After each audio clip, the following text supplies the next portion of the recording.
정부에서 책임질 라인들의 책임은 반드시 저희가 물어야 될 것이고 외교안보 라인의 또 교체가 필요하다고 저는 말씀을 드렸습니다. 북한의 어떤 비핵화 문제를 풀어나가는 한 과정으로 저희는 보고 있습니다.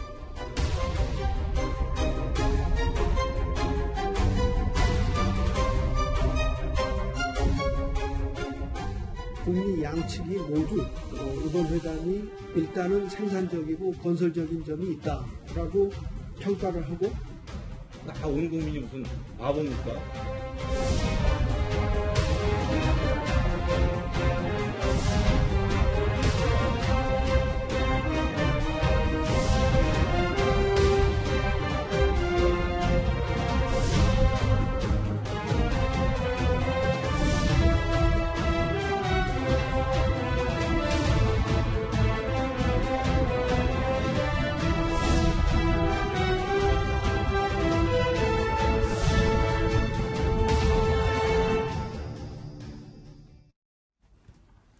제2차 북미 정상회담이 노딜로 끝나면서 문재인 정부의 중재 외교에도 거센 역풍이 불고 있습니다. 특히 강한 비판의 목소리를 쏟아낸 곳은 자유한국당입니다. 자, 조명균 통일부 장관을 앞에 둔 자유한국당의 제1성은 외교 안보 라인의 경질이었습니다. 북한의 비핵화 의지가 없다는 것을 알고도 국민을 속인 것 아닌가 하는 그런 우려가 또 그런 의심이 강하게 드는 것입니다. 정부에서 책임질 라인들의 책임은 반드시 저희가 물어야 될 것이고 외교안보 라인의 또 교체가 필요하다고. 아쉽게 어떤 합의문 도출 없이 끝났습니다만 북한의 어떤 비핵화 문제를 풀어나가는 한 과정으로. 북미 정상회담 결과에 책임을 질 사람이 있다면 반드시 책임을 지는 것은 당연한 수순입니다. 하지만 일각에서는 이런 얘기도 나옵니다. 외교 안보 라인 교체 이야기를 왜 조명균 통일부 장관을 앉혀놓고 합니까? 이거는 지금 통일부 장관한테 할 얘기가 아니지 않습니까? 조수진 부장? 네, 제가 지금 금방 질문지를 보면서 역시 뉴스톱10의 작가들 수준이 굉장히 높다 이런 생각을 했습니다. 왜냐하면요, 이게 아주 재밌는 부분입니다.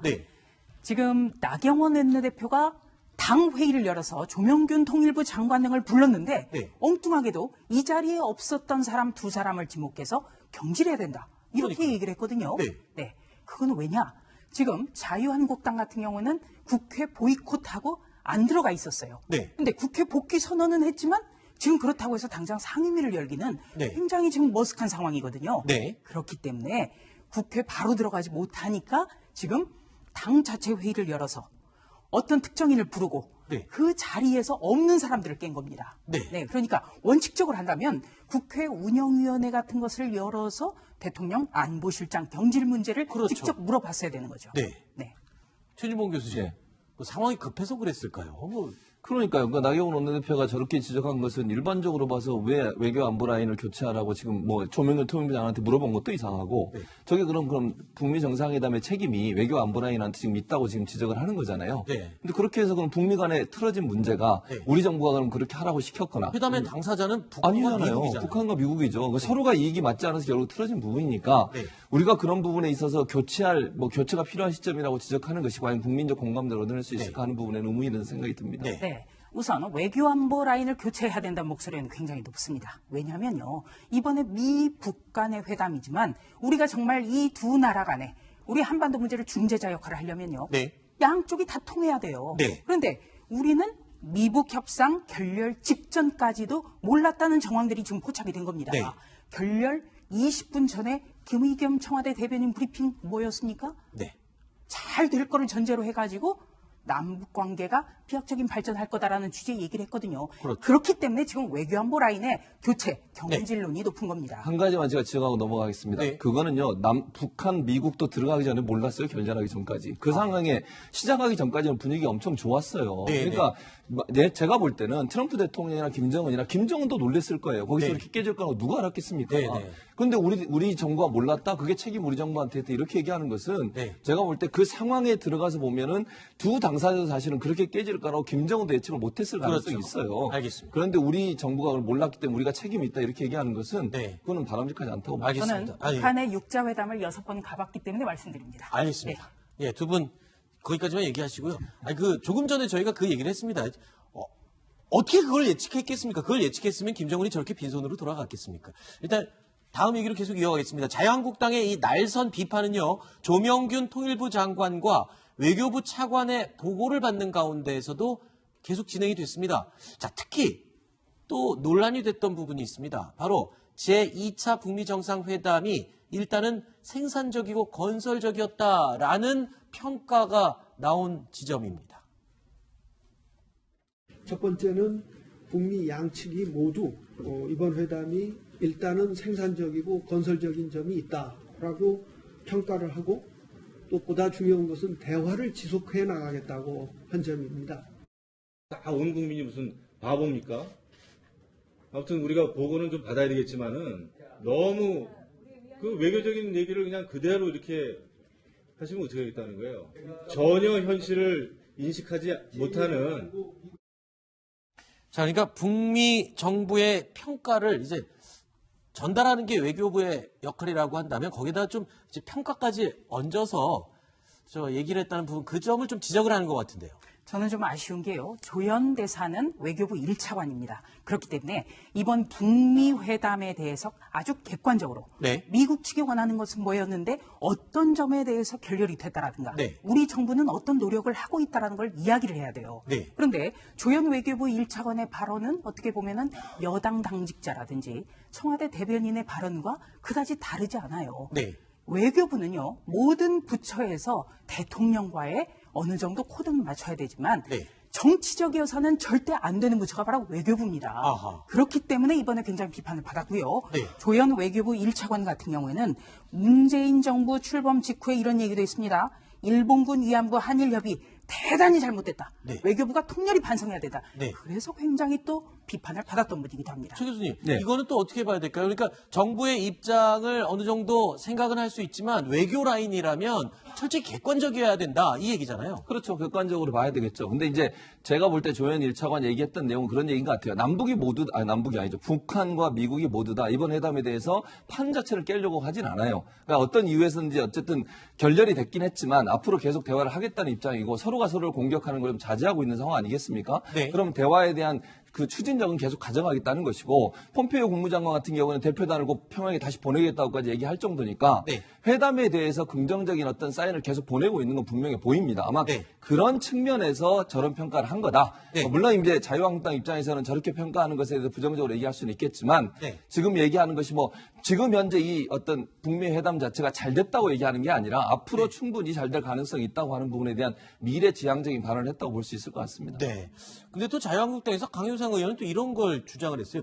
북미 회담을 하기 전에 이렇게 야당을 좀 불러다가 얘기를 좀 했어야 되는 게 아니냐, 협의를 했어야 되는 게 아니냐, 그렇게 얘기를 했는데 일단 조명균 장관은 국회와 지혜를 모으는 자리를 마련하는 것이 대단히 시의적절하다. 근데 요 얘기에 대해서 또 비판이 있어요, 최진봉 교수님. 그러니까 북미 회담 하기 전에 예측을 어떻게 할 수도 없는 마당에 뭘 불러서 뭘 어떻게 협의를 하는 거냐. 그러니까요. 그러니까 북미 회담 같은 경우는 사실 우리가 할 수 있는 게 제한적이에요. 네. 그리고 우리는 물론 중재자 역할에서 가능한 한 양측이 서로가 합의를 이끌어낼 수 있도록 돕는 역할을 할 수 있지만 실제 협상 당사자는 결국 미국 트럼프 대통령, 김정은 위원장 아니겠습니까? 네. 두 사람이 만나서 얘기하다가 틀어질 수도 있는 것이고 그걸 우리 정부가 어느 정도까지 할 수 있는 부분은 한계가 있다고 보여지는 것이에요. 그러니까 강효상 의원의 의도는 알겠어요. 그러니까 야당의 협조를 좀 잘 구했으면 좋겠다. 아하. 그 부분은 충분히 저는 정부 입장에서 야당의 의견도 듣고 또는 북미 회담 전에 우리가 뭘 설명하는 것은 한계가 있을 수 있지만 남북 회담이 있다고 하면 우리가 가서 의견도 듣고 또 설득도 하고 설명도 하고 이런 부분은 필요하다는 생각은 듭니다. 네. 강효상 의원을 두둔할 생각은 전혀 없는데요. 네. 북미 회담 전에 야당과도 대화했어야 이 말은 어느 정도 또 수긍 가는 측면이 있습니다. 아, 그래요? 왜냐하면 네. 북미 회담에서의 무엇이 나올 것인지를 예측하라는 것이 아니라 네. 야당과도 정책 협의를 해야 되는 겁니다. 아하. 그것이 건전한 정부예요. 네. 그래서 문재인 정부 같은 경우에는 얼마나 소통에 대해서도 긍정적인 평가를 받고 네. 또 강점이 있다고 보거든요. 네. 그렇기 때문에 국론이 분열될 수 있는 상황에 대해서는 네. 여당뿐만 아니라 야당과도 정책 조율이 필요합니다. 네.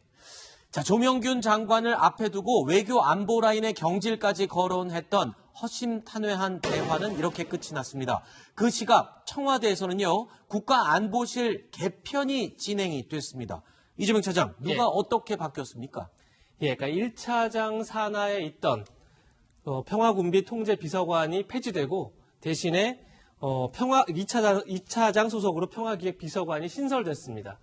그래서 평화기획비서관에는 최종건 평화군비 통제비서관이 됐는데 최종건 비서관은 전 이제 연세대 그 정역 교수 출신이죠. 문재인 대선 캠프에 참여했었고요. 그러다 보니까 문정인 대통령 통일외교안보 특보의 어떤 라인이다, 연정 라인이다, 흔히 연세대 정액과 라인이다 이렇게 분리되는데요. 네. 그러다 보니까 지금 신설한 평화기획비서관실에서 앞으로 대미 협상을 총괄한다 이렇게 지금 네. 업무 분담을 해놨습니다. 네. 그리고 2차장은 또 아시다시피 김현종 통상 전문가가 지금 임명이 된 상태죠. 그러다 보니까 지금 청와대가 결국은 2차장 라인을 통해서 그러니까 미국과 협상을 통해서 북한의 대북 제재를 해제하는 쪽에 포커스를 맞추고 인사를 하는 게 아닌가 이런 예측들이 많이 나옵니다. 그러다 보니까 아까 이제 사전에 북미 협상이 깨질 것을 예측했느냐 못했느냐 이 문제는 이제 사전 예측 문제지만 어쨌든 노딜이 결정된 거 아니겠습니까? 네. 그리고 지금 북한은 북한대로 또 이제 노출 시위를 하고 있고 네. 미국은 미국대로 또 대북 제재를 더 강화해야 한다 이런 얘기를 하고 있는 상황인데. 네. 지금 현재 이 상황에서 과연 대북 제재를 해제하는 쪽으로 포커스를 맞춰서 외교를 하겠다. 그리고 뭐 금강산 관광이라든지 개성공단을 다시 재개한다든지 이런 문제들을 추진하겠다. 이런 이제 현재 정부의 지금 구상들이 과연 맞는 거냐, 지금 현재 수순에서 옳은 거냐 이런 이제 논란들이 좀 있는 상황입니다. 자, 상황이 이렇다 보니까요. 미국 내에서도 이런 우려의 목소리가 나오고 있습니다. 우리 정부를 향해서 진정을 좀 해라. 이재명 차장 이게 무슨 말입니까? 그러니까 우리 정부에게 진정하고 천천히 움직여라. 이런 경고를 했다고요? 그 얘기를 하는 게 이제 대표적인 지한파겠죠. 그러니까 네. 전 주한 미국 대사를 지냈던 버시바오가 지금 뭐 진전이 있을 때는 금강산 개성공단 재개가 추진할 수 있지만 하지만 지금 상황에서 아까 얘기한 것처럼 서로 양쪽이 어떻게 보면 이제 굉장한 신경전을 벌이고 있는 상황인데 여기서 이제 한국이 어떤 중재 역할을 해야 할 상황인데 너무 앞서서 단계적으로 더 앞서 나가서 대북제 해제를 얘기하는 것은 좀 옳지 않다. 그래서 진정하고 지금 국면에서 뭔가 좀 차분하게 대응할 필요가 있다. 이런 조언을 한 겁니다. 네. 근데 이대로 가면은 북미는 북미대로 충돌을 하고 우리 또 한미는 한미대로 이 약간 균열이 생기는 이런 결과를 낳을 것 같은데 우리 중재 외교가 굉장히 지금 중요한 시점이 됐습니다. 그렇죠. 그러니까 문재인 대통령이 그렇게 얘기했어요. 이걸 미국과 협의하겠다. 그러니까 금강산 개성공단 재개 추진을 미국과 협의하겠다고 얘기를 했기 때문에 미국이 반대하면 문재인 대통령이 그 부분을 혼자 추진할 수는 없다고 저는 생각해요. 네. 그러니까 미국의 협의나 미국의 합의가 없이 우리 정부가 그러면 단독적으로 저걸 할 수는 없는 거잖아요. 그렇죠. 그러니까 미국을 어떻게 설득해서 가능한 범위 내에서 할 수 있는 범위를 찾아보겠다고 얘기했던 거니까 네. 제가 볼 때는 물론 우려는 충분히 있을 수 있습니다. 지금의 제재를 푸는 것이 결국은 비핵화에 대한 진전이 없는 상태 제재를 풀어서 비핵화에 대한 동력을 떨어뜨리는 게 아닌가 하는 우려가 있다는 걸 충분히 이해하고요. 네. 제가 볼 때는 정부나 대통령 입장에서도 그런 부분들을 미국과 충분히 논의할 걸로 봐요. 그렇기 때문에 미국이 안 된다고 그러면 우리 정부는 단독적으로 할 수 없다는 걸 분명히 말씀드리고 그래서 미국과 협의 과정을 통해서 이게 가능한 범위가 뭔지를 찾아보겠다는 의도로 발언하는 것으로 이해하는 게 맞을 것 같습니다. 알겠습니다.